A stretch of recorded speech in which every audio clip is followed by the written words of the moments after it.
Depuis déjà 3 semaines, un film français fait l'actualité, provoque le débat, déchaîne les passions et arrive à fédérer le public malgré des critiques assassines.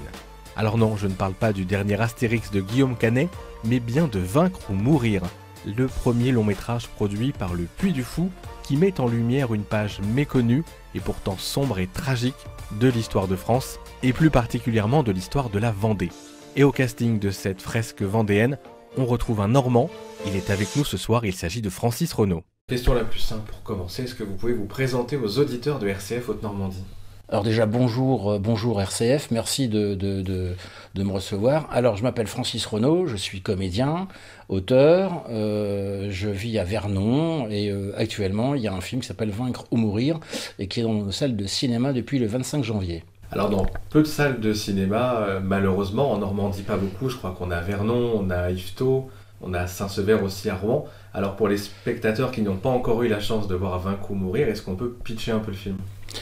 Alors, le spectateur va être plongé dans la Révolution française, en Vendée, en 1793, et va suivre l'épopée d'un personnage qui s'appelle François Athanase, Charrette de la Contrie, de ses Amazones et de ses paysans qui vont se rebeller contre la République qui va essayer de massacrer. Enfin voilà, c'est un épisode effroyable de la Révolution française.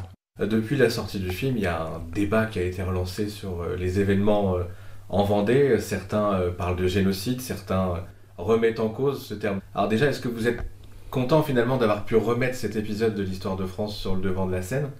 Et qu'est-ce que vous pensez de ce débat sur génocide, pas génocide ? Alors moi je remercie surtout le scénariste et co-réalisateur Vincent Mottet qui a écrit ce scénario qui est extrêmement saisissant par son contexte, par ses dialogues qui sont extrêmement puissants. Il y a des dialogues que les gens retiennent après avoir vu le film. Oui, on peut parler d'un génocide malheureusement qui a été étouffé par la République. On peut parler de massacres, d'exactions effroyables. On peut parler d'un homme politique qui s'appelait Jean-Baptiste Carrier par rapport à la baignoire nationale. Ils ont noyé dans la Loire des centaines et des milliers de femmes, d'enfants, de personnes âgées, après les avoir, mais alors violées, découpées en petits morceaux. Enfin, je vais pas tout raconter parce que c'est sordide hein, et on a tout caché, mais c'est vrai que c'est un pan de la Révolution française qui est désespérant, mais c'est en même temps un espoir pour la liberté, leurs convictions et leur foi. Et oui, il y a beaucoup de négationnisme. C'est un film qui éveille un espèce de clivage. Il y a des gens qui ne connaissent pas l'histoire et qui se l'approprient. Alors non, il faut lire des textes, il y a des choses qui sont écrites et on la connaît, mais on essaye de l'étouffer. Et vous, justement, avant de participer au film, est-ce que vous la connaissiez, cette histoire ? Pas du tout.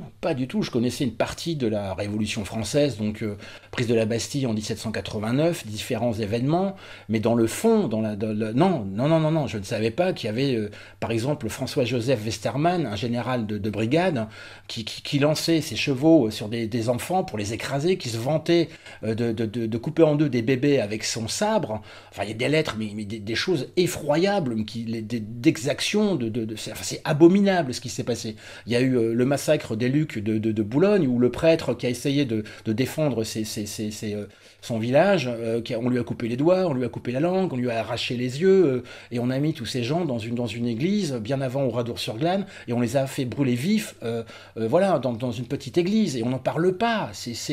La Révolution française, elle est évidemment, moi j'aimerais bien que la République se réveille un petit peu, et qu'on puisse justement apporter aux collégiens, aux lycéens, cette vérité de ce qui s'est passé. Alors oui, toute vérité n'est pas bonne à dire, mais il y a un moment donné, pour les générations à venir, on se doit de dire, voilà, on a fait ça, c'est pas beau, c'est pas propre, c'est pas bien, mais voilà, il s'est passé ça, oui, ils l'ont fait. Et c'est parce que toute vérité n'est pas bonne à dire que le film se fait descendre comme ça dans la presse ? Alors écoute, il y a eu Écran Large, Antoine Deru qui a vu le film en avant-première le 10 janvier à l'UGC Normandie et qui le lendemain sur Twitter, un effet compulsif, balance des tweets à tout va et crache sur le film. C'est-à-dire que c'est même pas une critique constructive, c'est qu'il vomit sans rien dire. Il vomit parce qu'il a été dérangé, je pense. Mais qu'est-ce qui le dérange au fond ? C'est la vérité, c'est cette souffrance, c'est ces gens qui ont plein d'audace, de foi et qui vont se battre pour leurs convictions. Aujourd'hui, on a la BBC qui en parle. C'est énorme. On a la presse internationale qui se pose des questions. Pourquoi la France, la presse française, comme Libération ou comme d'autres, ont refusé ce film ?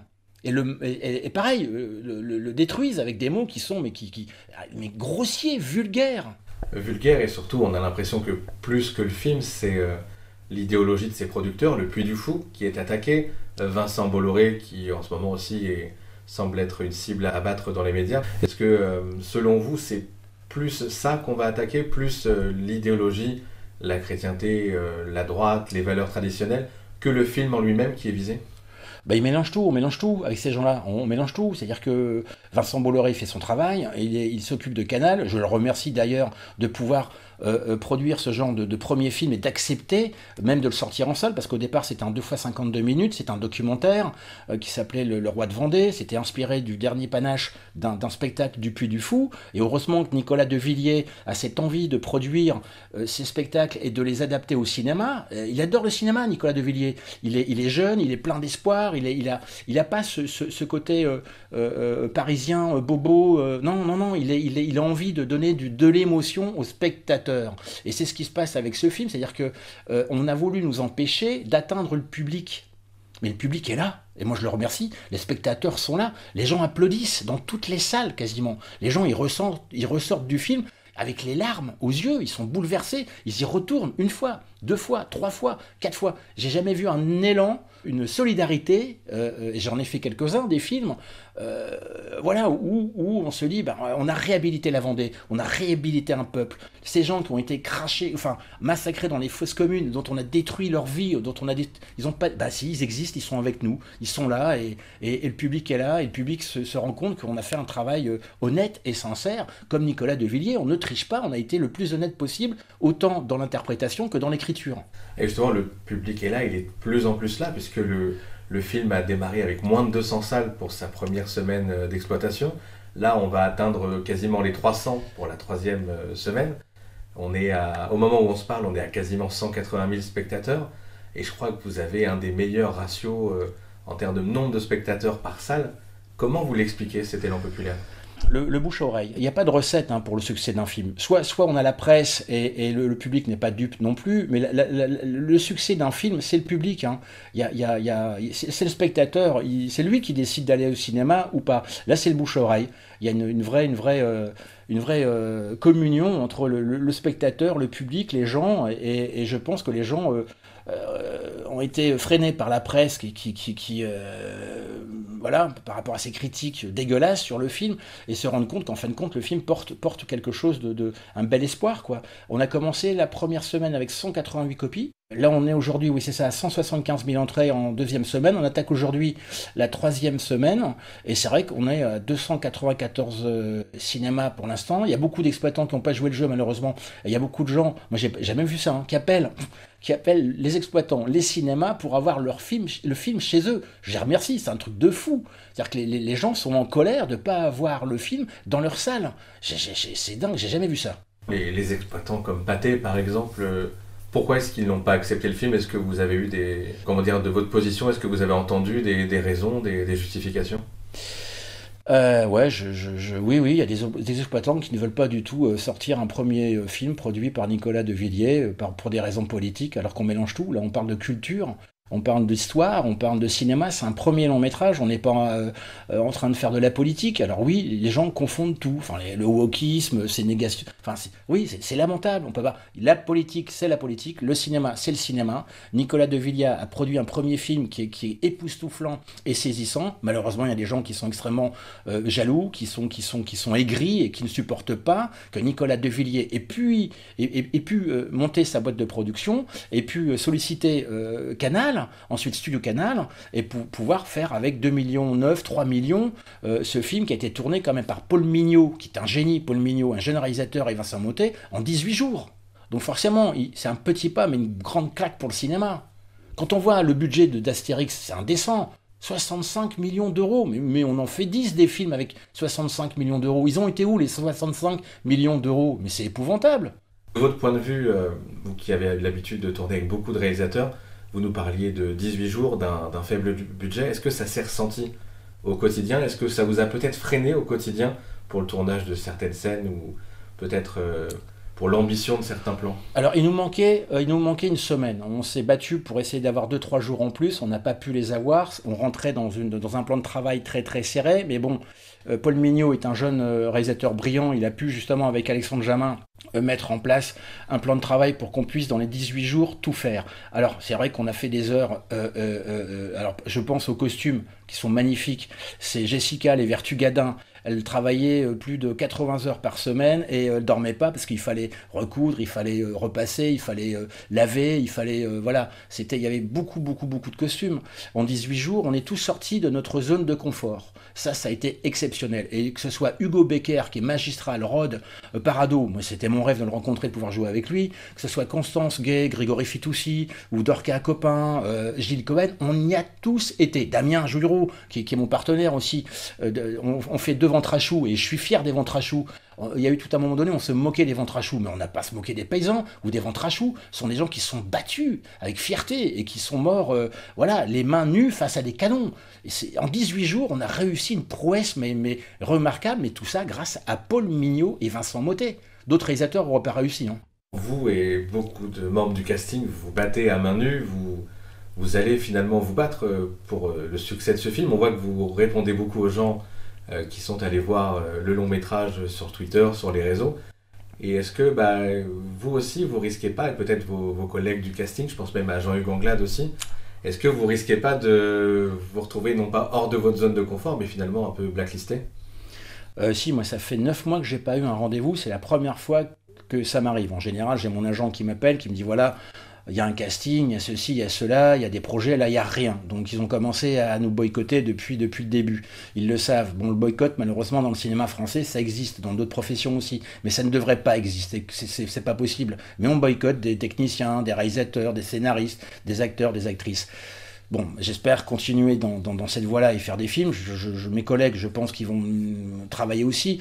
Il y a des acteurs un peu plus frileux que d'autres, qui n'ont pas du tout la même exposition que la mienne. Moi, je sais que ça me fait pas peur, même si parfois c'est terrible de ne plus pouvoir travailler et de jouer. Mais moi, je me dois de répondre à ces gens sur les réseaux sociaux par respect, parce que je fais ce travail-là pour le public et pas pour la presse. Je ne vais pas jouer pour Télérama, pour Antoine Desrues ou pour Libération. Je vais jouer pour le public, pour le spectateur. Je me dois de tout donner quand je joue avec un réalisateur ou quand j'ai cette partition, ce scénario, d'incarner mon rôle et de tout donner, d'incarner, quoi. C'est important.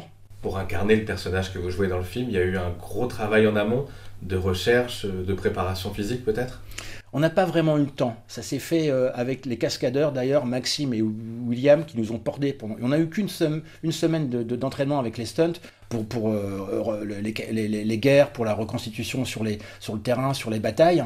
Mais non, ça a été très instinct. Enfin, j'ai travaillé tout de suite. On n'avait pas beaucoup de préparation, donc je me suis rasé la tête. J'ai cherché au fond de moi ce que je n'avais pas encore donné. Et comme ce personnage Jacques Maupulier que j'interprète a vraiment existé, j'ai essayé d'amener aussi pas de la fantaisie, mais d'amener quelque chose de. J'ai accessoirisé mon costume. J'ai été chez Emmaüs, je l'ai habillé, je lui ai donné je lui ai donné certaines choses. J'essaye toujours d'aller plus loin que le scénario. Et comment on sort d'un rôle comme ça ? Est-ce que vous n'êtes pas resté un peu vendéen finalement depuis la fin du tournage ? Ouais, si. Moi, j'ai mon cœur devant. Là, il est derrière vous, là. On sort en larmes, on sort fatigué, on sort épuisé, on sort. Mais avec un cœur qui bat, qui respire la Vendée, qui est un hommage à tous ces gens. On a fait notre boulot. Enfin, moi, j'ai fait mon taf, quoi. J'ai fait mon travail. C'est-à-dire que voilà, il faut absolument aller voir ce film. C'est un hommage à tous ces gens qui ont été massacrés dans des conditions effroyables, qui n'ont pas pu avoir de vie, malheureusement, qui ont été étouffés par cette République, par ces soldats, par les colonnes infernales, voilà, c'est horrible, les guerres. C'est un film qui est essentiel. C'est un film essentiel. C'est un film qui vous redonne la foi. Moi, j'ai pleuré quand je l'ai vu la première fois. Pas en me voyant, du tout, parce que je me mets toujours à la place du spectateur, mais j'ai pleuré par rapport à ces gens qui ont tout perdu, à qui on a tué leurs enfants, on les a massacrés. Et voilà, c'est comme quand Spielberg fait la liste de Schindler, on ne peut pas rester indifférent. Il fait un film remarquable et réhabilite aussi des gens qui ont été torturés dans des camps de concentration. Et la Vendée, oui, ça a été un génocide. Maintenant, j'aimerais bien que la République fasse des excuses à ces gens. Oui, on s'excuse, pardon. Chose que la République fait souvent pour d'autres films, on pense à Indigène par exemple. Et là, pas de réaction du coup officielle après la projection du film. Est-ce qu'il y avait des élus peut-être lors des différentes avant-premières auxquelles vous avez participé, en Vendée ou peut-être dans d'autres régions? Non, j'en ai pas croisé. Alors, Indigène, c'est le film de Rachid Bouchareb, qui est un très très beau film. Merci d'en parler et de le souligner. Non, pas encore, pas encore. Je crois que c'est un petit peu timide. Alors, moi, j'ai essayé de solliciter notre ministre de l'Éducation nationale. J'aimerais bien qu'il puisse justement emmener les collégiens, les lycéens, les profs d'histoire, les profs de lettres à aller voir ce film un peu partout. J'aimerais bien que notre président Emmanuel Macron puisse aller le voir aussi, qu'il puisse y avoir une projection à l'Élysée, pourquoi pas. Là, ils vont en entendre parler de toute façon. Bah, déjà, le papier de Libération, la couverture, je pense qu'à Matignon, à l'Élysée, ils l'ont vu. Donc Charette, il passe plus inaperçu. Et maintenant qu'il y a la presse internationale, la BBC, qui commence à parler, à se poser des questions, pourquoi boycott? Pourquoi on n'entend pas parler de ce film? Pourquoi on a étouffé François Athanase Charette de la Contrie? Pourquoi? Parce que la France, malheureusement, il y a eu des exactions, des crimes, et que, oui, mais il faut savoir aussi s'engager et répondre à ses responsabilités. Votre engagement, justement, est-ce qu'il va peut-être se poursuivre auprès du Puy du Fou? Est-ce que d'autres films, d'autres pans de l'histoire de France vont être adaptés par les productions du Puy du Fou et par Nicolas de Villiers? Oui, j'ai entendu dire il va y avoir des films en préparation par rapport à des spectacles qui vont justement adapter par rapport au Puy du Fou. C'est leur engagement, c'est leur espoir de continuer à créer, à produire des films et de rester sur cette lancée justement qui est plutôt audacieuse par rapport à l'histoire. Ils aiment raconter des histoires, ils aiment l'émotion, ils aiment bouleverser le spectateur de par leur attraction, de par le parc, par rapport à ce qu'ils produisent, par rapport... non, c'est magnifique. Moi, j'ai découvert le Puy du Fou à travers Vaincre ou Mourir. Et on est resté là-bas très peu de temps, mais c'était de l'émotion, du rêve, du matin au soir. Et c'est ce que propose Nicolas de Villiers, je pense, avec Guillaume Allaire et Hubert de Kerangat, c'est-à-dire qu'ils vont produire des films, beaucoup de films, et ça va faire du bien, mais à tout le monde. Les gens vont pouvoir respirer et aller voir des histoires, rêver, pleurer, et on a des... Ouais, mais qu'est-ce que la France a fait de nos héros? C'est vrai, on a plein d'héros, on a des films à faire sur nos héros, et l'histoire de France, c'est un vivier d'histoires, de contes, de faits, de poésie, d'audace, de bravoure. Vous êtes vous-même réalisateur et scénariste.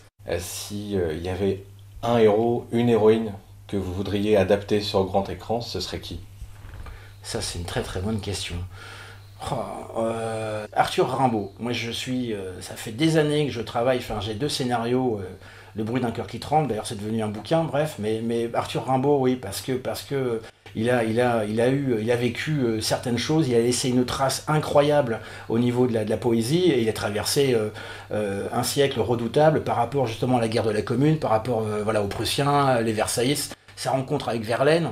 Alors bon, je réponds peut-être pas à votre question par rapport à l'histoire, mais c'est quand même une histoire qui mériterait un autre film que Total Eclipse d'Agnieszka Holland, qui date de 95, qui était pas terrible, sans prétention. Hein. Pour nos auditeurs normands, peut-être, est-ce qu'il y a un héros en Normandie, un personnage que vous connaissez, que vous affectionnez, que vous pourriez aussi adapter? Je cherche, mais c'est le genre de truc où je me trouve collé, j'arrive plus du tout à répondre par rapport... Je cherche... Alors moi j'avais un personnage qui s'appelait Miseray à Vernon, Monsieur Miseray qui est décédé malheureusement, mais qui tenait une boutique sur Vernon et qui en 1953 a vu un vaisseau, un espèce de cigare dans le ciel. D'ailleurs il y a des coupures de presse sur Google, on peut aller voir Miseray, ovni, extraterrestre, et j'avais commencé à écrire cette histoire. Je voulais rencontrer Monsieur Miseray pour Daniel Auteuil. Voilà, c'était un pan sur Vernon, je trouvais ça assez... Et à l'époque, il n'est pas le seul, il y a aussi un ingénieur du laboratoire de recherche de Vernon qui voit quelque chose de très étrange dans le ciel avec son épouse, et on a aussi 2 gendarmes qui voient cette chose qui est au-dessus de la Seine, qui va lâcher 5 disques dans la Seine. Et je voulais commencer le film avec des gamins, on est en 2020, qui se baignent au bord de Seine, et d'un coup, c'est les 5 disques qui sortent de l'eau. Et là, le film commence. Mais bon, on me boycotte, donc tous mes scénarios, malheureusement, ce sont des refus permanents. Pour revenir sur les Vendéens, un petit mot de conclusion par rapport au film Vaincre ou Mourir. Même si vous avez déjà donné de superbes arguments pour aller le voir, s'il y avait un dernier mot à dire à nos auditeurs pour les inciter à découvrir Vaincre ou Mourir, ça serait quoi? Utrique Fidelis. Alors, Utrique Fidelis, c'est fidèle l'un à l'autre. D'ailleurs, je le dis, mon personnage le dit à Charette à un moment donné, en lui remettant justement le Sacré-Cœur vendéen, c'est que je vous aime la Vendée. Ils ont cette foi, les Vendéens, qui est incroyable, qui est d'une beauté, qui est d'un amour absolu. Ils n'ont jamais lâché, ils n'ont jamais abandonné. Rien ne se perd jamais.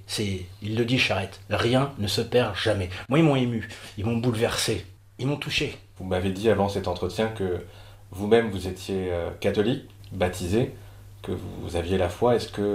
Qu'est-ce qu'elle vous apporte cette foi au quotidien? Est-ce qu'elle vous aide à surmonter les épreuves?